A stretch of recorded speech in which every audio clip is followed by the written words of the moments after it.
Good morning, guys, to our week 3 of our weekly WIP Wednesday. Sorry, I paused my headphones and now they are telling me all the emails notifications that I've received that I haven't looked at yet. Anyways, so here is our Magdalene socks in progress. Now, you would think that I've just made this much progress. What am I trying to say? I got littles. I've only made this much progress since last week, but this is sock 2. So yes, I have an HO, or a hoe, a half finished object, and so now I am on sock 2, and I'm hoping to have this done by the end of the week. At least I should be, because I need to, we kind of had our trip to Florida kind of sprung up on us. We were able to get some really cheap airfare. What, honey? Oops. Sorry, guys. You stub your toe. Come here. Anyways, so we're able to get some really cheap airfare. A lot sooner than we were planning on going. So I need to wrap things up and focus on getting things ready for vacation rather than playing with yarn. But yeah, I thought I'd share with you, if you're doing socks and are having the problem, like, I know it mentioned this in the sock pattern for when you work these straight rounds of, you know, whatever pattern stitch or whatever it is. Since you're working in the round, your beginning starts to jog over. I get that with like the heels and toes too. I don't know if I'm just special. Like, I didn't notice it in my first sock that it was doing that. And I don't know. I think I ended up with an extra stitch, and I don't know if decreasing that first one just solved it for me, because I didn't think this was doing it. But I've noticed in this one that it seems to be doing it in the heel. And my suggestion for that is just to every other row add a stitch. Now, I didn't start that soon enough on this one, so I think I need to add a stitch more often. So all I do is I work the decreases as normal, and then when I get back to this is my start of round stitch marker. So when I get back here, well, actually, I'll move this one first, I guess, because that's the one I forget to first. This is the marker for the other side of the heel, and I'll just do an extra half, well, this one is half double crochet, and since it's free pattern, I think I can share that with you. I'll do an extra half double crochet, and then when I get back to this stitch marker, I'll just move it one. And so every other row, I'll just keep moving things over one. So when I get to the heel, since it's all in single crochets, all I'll be doing is every time I do a solid row of single crochet is I'll be adding one and moving this stitch marker over one. And that seems to correct the jogging issue, at least for me. Now, I haven't done it when I'm working the solid stuff. Just a second, Zane. Can you go pick up all the train pieces and put it in that bucket, please? Please? But I haven't done it when I've been working these solid sections, because all you do is fold it in half and then crochet over into where you started. But at some point I should test that to see if it still works in these sections. But I've noticed that it does work in the heels and toes really, really well. Okay, guys, so I'm supposed to be doing my working progress, and I haven't made it very far. I mean, I've made it somewhere, because I think earlier it would have been about here, maybe. So I have gotten here, but we still have to finish, because I got sidetracked, and pardon me, I'm going to cover you up for a second so you don't get seasick. But I was rearranging this for the rest of the afternoon. This is pretty much my hand-dyed yarn stash. So this one up here, this stuff was all my scrubber yarn before this afternoon, but I've actually moved that into a tub we got at Sam's Club today, or not today, that we got. I don't even think we got that this year. I think we got it the last, no, 2 days? 2 days before the new year. But that particular tote we got locks shut and has like a seal, and so since the scrubber yarn wants to expand all over the place, I thought it was better off in something that actually kept its shape and was something I could seal. And so yeah, I moved my hand dyed. This is basically all my sock yarns.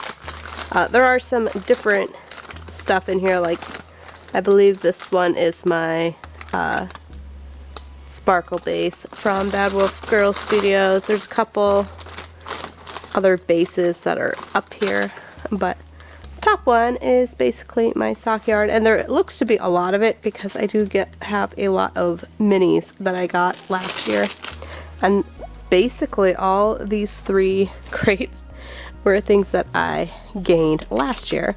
Then this next one down, which I can't really get to, sorry guys. Next one down is like sweater quantities of things, and there is one of those that isn't really an indie dyed yarn, but it was a local yarn store purchase, and that particular yarn company does do things, I think, on a more indie dyed scale. I'm not exactly sure on that one. And then the bottom one is kind of my offshoots. So that will have, I have a skein of worsted weight. Actually, I have a skein of Aran, a skein of worsted, some DK, some sport, and you know, some random stuff down in that one that isn't, you know, sock yarn.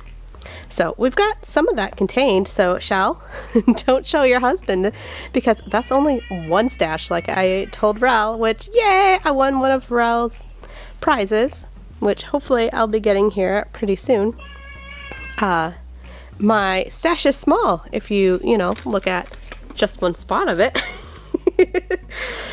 But yeah, this corner really needed cleaned up, so I did get a little bit done today, at least in cleaning up wise. Okay guys, see, this is the container that I got that I am going to, I was going to use it as a toy box for the littles, but because it has these nice little latches, and then there is I can't really show you that all that well. There's like a seal here so that you can actually keep air out and such. Yeah, we're gonna use that for our net, which is kind of a mess still, but at least it's like contained now in that versus, yeah, those are the crates. And why I moved the crates was, see, there's a heat vent down there and I don't want to block the heat vent all up. And so this isn't quite as attractive next to my desk, although it does sit about as high, so it doesn't look quite as bad. But yeah, we'll see how I like this. There's a couple boxes up on top of my crates now that I need to take care of. But I thought I'd show you the box that is holding all my net now. Since, you know, it's not really a weekly WIP, but it is a work in progress organization, right? Okay guys, I'm gonna wrap it up for this Wednesday, but I did get to about the end of the toe, well, the end before the toe, I guess, on this. I needed to measure it and compare it to the other sock. I was working on this out at singing practice tonight. And then the other thing I've done today is I did work a little bit on spinning over this last week. So this, of course, again, is my sweater that I plan to be making. Still have a ton. This is still skein 1 of my 500 grams, so I don't know. I guess this skein was 500 grams.